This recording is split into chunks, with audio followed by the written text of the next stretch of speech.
In 2019, a woman in Ohio almost tossed a chipped casserole dish into the donation bin. A reseller offered her $2, took it home, and flipped it for over $400. That dish was vintage Pyrex. Here is the uncomfortable truth. Every single week, Americans drag bags of so-called junk to the curb, and resellers are quietly following the trash trucks. Number 14 on this list gets pulled straight out of dumpsters. And number 3, people scrub off the rust and throw it away, never knowing it sells for hundreds of dollars. These are not antiques locked in glass cases. They are the ordinary things sitting in your garage, your junk drawer, and your closet right now. Before we start, hit that subscribe button, because after this, you will never look at your trash the same way again. Let us count down the 20 things Americans throw away that resellers fight over in 2026. Number 20. Wine corks. Most people pop a bottle, drop the cork in the trash, and never think about it again. But across the country, resellers are hoarding them by the hundreds. Bulk lots of natural corks move quickly on Etsy and eBay, where crafters buy them for wreaths, bulletin boards, and farmhouse decor that floods Pinterest every December. A bag of 200 used corks routinely sells for $15 to $30, and the synthetic ones get sorted out because buyers want the real thing. The math is almost absurd. You drink the wine. The part you were going to throw away has value, and somewhere a reseller is bagging corks from restaurants and wedding venues for free. Some even chase the printed corks from specific wineries, which collectors snap up for displays. It feels too small to matter, and that is exactly why it works. The thing nobody guards is the thing nobody competes for. While you sweep yours into the bin, someone 3 states over is shipping a flat-rate box of corks and pocketing the difference. Number 19. Sturdy cardboard boxes. It sounds like a joke until you see the numbers.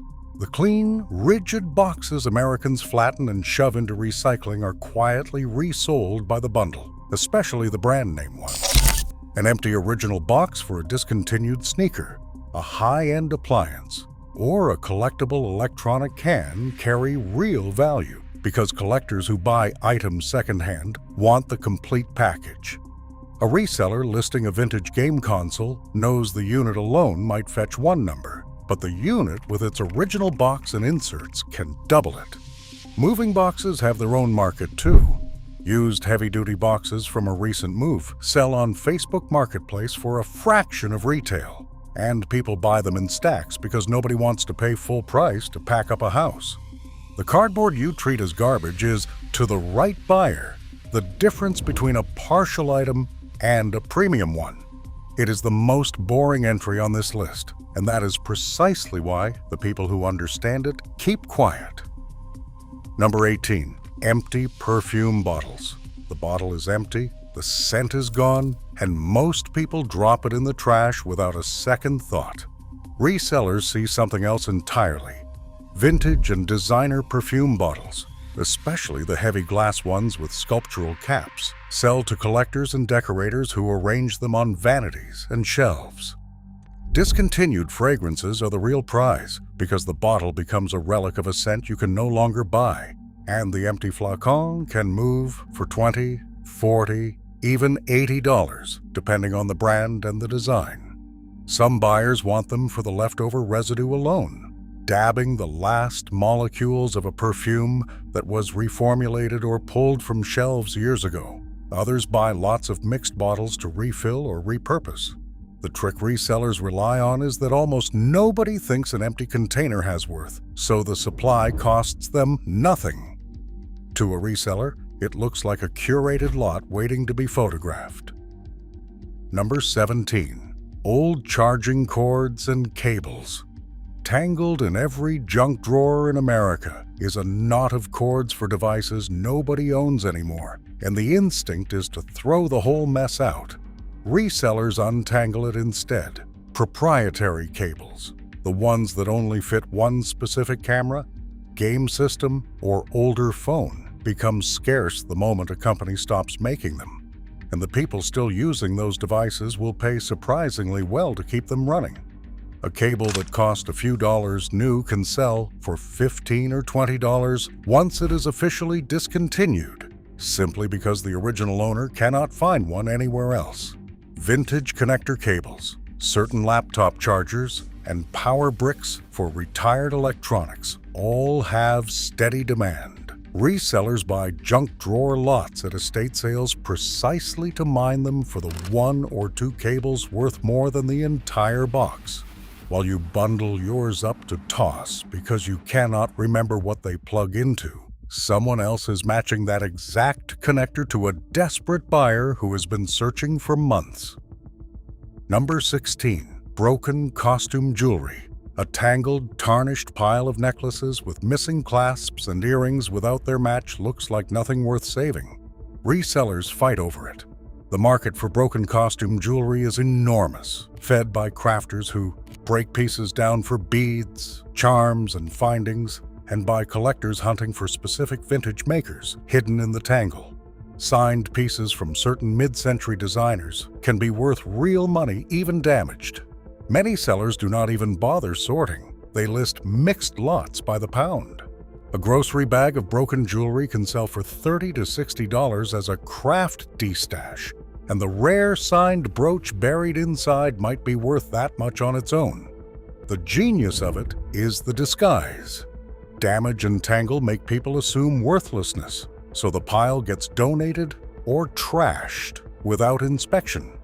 Resellers know the value is not in the wearability. It is in the materials, the makers, and the sheer volume of crafters who will always need more parts. Number 15. Vintage bed sheets and linens. Here is where things start to surprise people. The faded floral sheets your grandmother kept in the linen closet, the ones you would feel embarrassed to put on a guest bed, are some of the most sought-after textiles in resale right now. Vintage sheets from the 1960s and the 1970s, with their bold, geometric prints and soft, broken-in cotton, sell to quilters, seamstresses, and home sewers who cannot find that quality of fabric new. A single flat sheet in a desirable pattern can fetch $20 to $40, and full sets in unused condition climb higher. The prints matter as much as the fabric because certain patterns have cult followings and collectors will pay a premium to complete a set. Embroidered pillowcases, hand-stitched tablecloths, and old feed sacks all have their own buyers. While modern bedding is treated as disposable, these older textiles were made to last and were printed in designs that were never reissued. You see worn-out bedding. A reseller sees fabric that simply cannot be manufactured anymore. Number 14. Empty candle jars. First pattern break. This one comes straight out of the trash. The glass jars left behind when a candle burns down, especially the heavy frosted or colored ones from premium brands, are quietly resold in bulk, and resellers fish them out of recycling bins behind offices and apartment buildings. Empty branded jars from high-end candle companies sell on eBay in lots because people use them for storage, drinking glasses, and DIY candle making. A set of empty designer candle vessels can move for $20 to $30, and certain limited edition jars are collected on their own. The candle making hobby drives constant demand because hobbyists need vessels and would rather buy used than pay full price for new glass. The work is in the cleaning, melting out the last wax and scrubbing off the labels, which is exactly why most people give up and throw them away. Resellers treat that cleanup as the cost of doing business. The jar you finished last week is, to the right buyer, a product that just happens to come free. Number 13. Mason jars and canning jars. They sit forgotten in basements and garages by the dozen, and most people assume they are too common to be worth anything. Most are, but the older ones rewrite the math entirely. Vintage canning jars in blue, amber, or unusual aqua glass, along with jars from defunct companies and ones with embossed lettering or early closures, sell to collectors who can date a jar by the seam and the maker's mark. A common modern jar is worth pennies. A genuine antique in the right color and condition can sell for $50 or more, and the rarest examples reach into the hundreds. Even the lids and zinc caps have buyers. Resellers learn to glance at the color and the embossing in a split second, because the difference between trash and treasure is whether the glass is clear or a deep historic blue. You haul a box of dusty jars to the curb. Somewhere, a collector is refreshing a search page, waiting for exactly the one buried at the bottom of your box. Number 12. Vintage sewing patterns. The thin paper envelopes stuffed with tissue, the ones found in every estate sale sewing box, look like the definition of disposable. They are anything but. Vintage sewing patterns from the 1940s through the 1970s sell to a passionate community of home sewers, cosplayers, and vintage fashion enthusiasts who want authentic period cuts they cannot buy in stores. An ordinary pattern might sell for a few dollars, but desirable eras, specific designer collaborations, and uncut patterns in popular sizes can reach $30, $50, even over $100 a piece. Condition and completeness matter, and resellers carefully check that every piece of tissue is still inside the envelope. The appeal is partly nostalgia and partly practical, because modern sizing and silhouettes simply do not match what these old patterns offer. A shoebox of patterns inherited from a relative who sewed looks like clutter destined for the bin. To a reseller, it is a stack of individual listings, each one waiting for a sewer who has been hunting that exact style for years. Number 11. Old keys.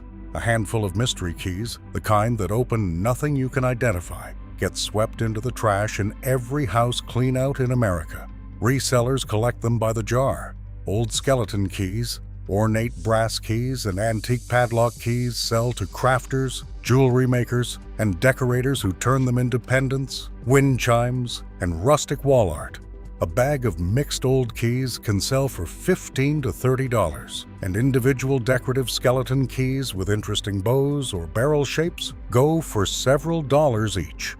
The steampunk and vintage decor trends keep demand steady, and antique keys with a maker's name or unusual shape draw collectors who specialize in nothing but locks and keys. The beauty for resellers is that keys are tiny, ship for almost nothing, and are constantly being discarded by people who have no idea what they unlock. You see a frustrating pile of metal that fits no door you own. A reseller sees raw material that crafters will buy faster than it can be listed. Number 10. Vintage Christmas ornaments. Every January, Americans pack up the holidays and quietly purge the old, faded ornaments that have lost their shine. Resellers wait all year for that purge. Mid-century glass ornaments, especially the thin mercury glass balls and the indented, reflective shapes from certain American and German makers, sell to collectors who decorate entire trees in vintage glass alone. A box of old ornaments that looks tired and dated can hold pieces worth $5 to $15 each, and complete boxed sets in their original printed sleeves climb much higher. Figural ornaments, blown glass shapes, and anything from a discontinued line draw the most attention. Condition is everything, since the silvering inside flakes with age, so resellers handle them like eggshells. The nostalgia is powerful, because buyers are often trying to recreate the exact tree they remember from childhood. You see scratched, old-fashioned bulbs you would be embarrassed to hang. A reseller sees a seasonal gold mine that resurfaces reliably every single January when the boxes come down. Number 9. Vintage cabinet hardware. When Americans renovate a kitchen or refinish an old dresser, the original knobs, pulls, and hinges get ripped off and dumped without a thought. Resellers treat that hardware as the real prize. Vintage and antique drawer pulls, glass knobs, ornate brass hinges, and matching sets of cabinet hardware sell to people restoring old furniture and historic homes who need period-correct pieces that are no longer manufactured. A single decorative glass knob can sell for several dollars, and a complete matching set of original hardware from an antique dresser can fetch $50 or more, because matching sets are nearly impossible to find. Restorers will pay a premium rather than settle for modern reproductions that look wrong on an old piece. Resellers haul away hardware from demolition sites and furniture nobody wants, knowing the metal and glass outlive the furniture itself. You see outdated knobs you are glad to be rid of. Someone restoring a 1920s buffet sees the exact pulls they have been searching for, and they will pay accordingly. Number 8. Community and church cookbooks. The spiral-bound, slightly stained recipe books churches and clubs sold as fundraisers seem like the least valuable books in any house. They are often the most. These community cookbooks, filled with handwritten style recipes from real local cooks, sell to collectors, genealogists, and home cooks, chasing regional dishes that never appear in published cookbooks. A thrift store community cookbook can sell for $15 to $40, and rare regional editions, or ones tied to a specific town's history, go higher. The appeal is that the recipes are unrepeatable, the kind passed between neighbors and never written down anywhere else. Hardcover vintage cookbooks from certain publishers and decades have their own steady following too. Resellers scan the binding and the location printed on the cover, because a cookbook from a small town in the right state can be a quiet $100 find. You see a flimsy old fundraiser book ready for the donation pile.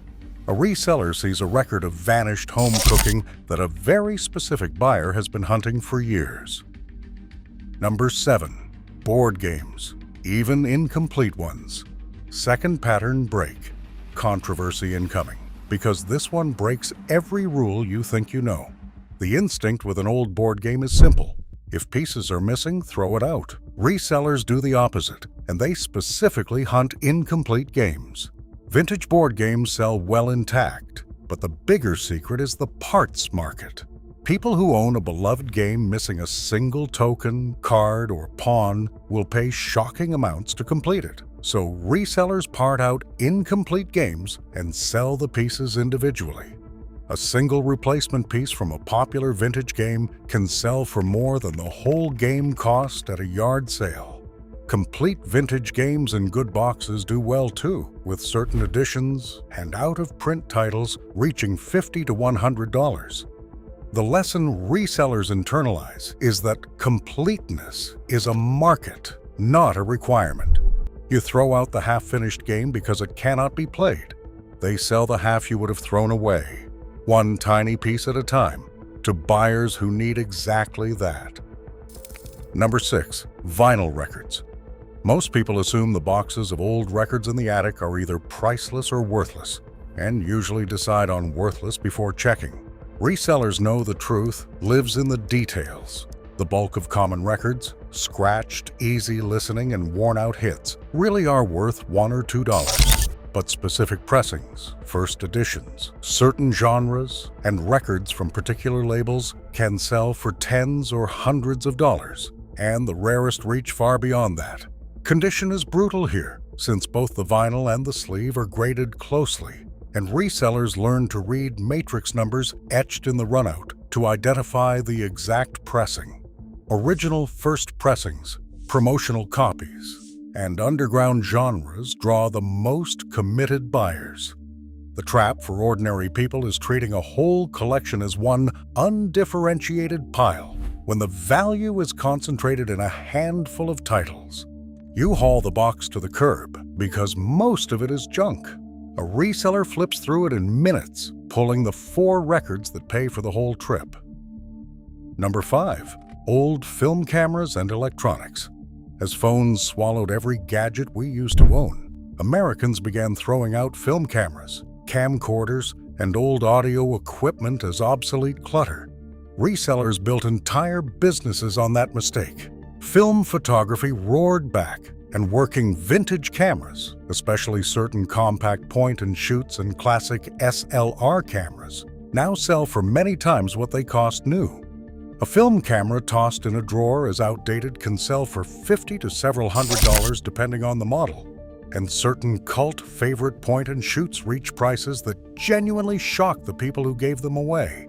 Old portable music players, vintage receivers, and even broken electronics sold for parts all have markets. Resellers test what works, photograph it carefully, and list to a global audience of buyers who want the specific look and feel that only old gear delivers.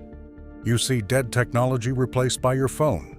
They see a film camera that an entire generation of photographers is now competing to buy because the thing you called obsolete became desirable all over again. Number 4. Cast iron skillets. Few things look more like trash than a rusty, neglected cast iron pan, and that is exactly why so many get thrown out. Resellers chase the rust.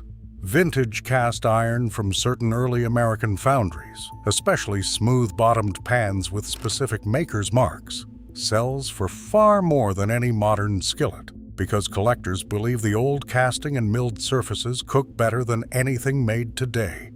A rusty, abandoned skillet from a desirable maker can sell for $50 to several $100 once cleaned and seasoned, and the rarest sizes and patterns climb well past that. The rust is not the problem people assume, since cast iron restores beautifully, and resellers know how to read the markings on the back to identify the foundry in seconds. The disguise is perfect. A neglected pan looks like the definition of garbage, so it gets tossed without a glance at the bottom. You see an unsalvageable, rusty pan. A reseller sees a maker's mark worth more than a week of work, hiding under a layer of orange dust. Number 3. Vintage Pyrex. Third pattern break. Here is the one that genuinely started kitchen wars at estate sales across America. The patterned glass mixing bowls and casserole dishes your family used for decades, the ones with the printed flowers and bold, mid-century designs, have become one of the most fought-over categories in all of reselling. Common patterns sell for modest amounts, but rare colors, promotional pieces, and hard-to-find patterns reach prices that sound made up. A single, rare Pyrex bowl can sell for hundreds of dollars, and the rarest promotional pieces have changed hands for well over $1,000. Collectors organize entire kitchens around completing pattern sets, and they track which pieces are nearly impossible to find. Resellers learn the patterns cold because spotting the right print in a thrift store is the difference between a $2 buy and a $400 sale. The cruelty of it is that these dishes look like ordinary old kitchenware, so they get donated and discarded constantly. You see a dated casserole dish. A reseller sees a pattern that completes a collection someone has chased for years. Number 2. Vintage denim. The faded jeans and worn jackets at the back of a closet feel like the easiest thing in the world to throw out. They may be the single most undervalued thing in this entire countdown. Vintage denim from certain American makers, especially older selvage jeans, big stitch jackets, and pieces with specific tab and rivet details, sells to collectors worldwide who study construction details the way coin collectors study mint marks. A pair of genuine vintage jeans from the right decade and maker can sell for hundreds of dollars, and the rarest early examples reach into the thousands. Buyers from across the globe compete for American vintage denim specifically because the originals were built and dyed in ways that cannot be replicated. Resellers check the stitching, the rivets, the inner tags, and the fade pattern to authenticate and date a piece in minutes. The everyday person sees old, worn-out pants destined for a rag bin. A reseller sees a garment that a serious collector overseas will outbid everyone to own. And finally, number 1, vintage band t-shirts. This is the entry that turns old clothes into the most explosive resale category in America. The soft, faded concert shirts buried in dresser drawers, the ones from tours decades ago, have become some of the most valuable garments anyone can own. Authentic vintage band tees, especially from specific tours, with the right tag, the right print, and the right wear, sell to collectors and fashion buyers who treat them as wearable history. A genuine vintage tour shirt can sell for hundreds of dollars, and the rarest examples from legendary tours have sold for thousands, with the most extreme pieces reaching numbers usually reserved for fine art.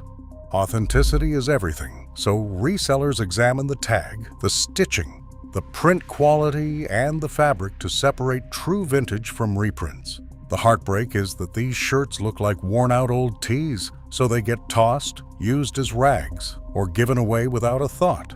You see a faded shirt you have not worn in years. A reseller sees the single, most valuable thing on this list, sitting in a drawer, one decision away from the trash. So here is your challenge. Before you throw anything out this week, look twice. Check the bottom of that rusty pan. Read the tag on that old shirt. Glance at the pattern on that casserole dish. The resellers are counting on you not to look, because every item on this list reaches them the same way, through somebody who decided it was worthless. The difference between trash and treasure was never the object. It was knowing what you were holding. Now you know too. Drop a comment and tell me which one you have thrown away, because I promise you have thrown away at least one.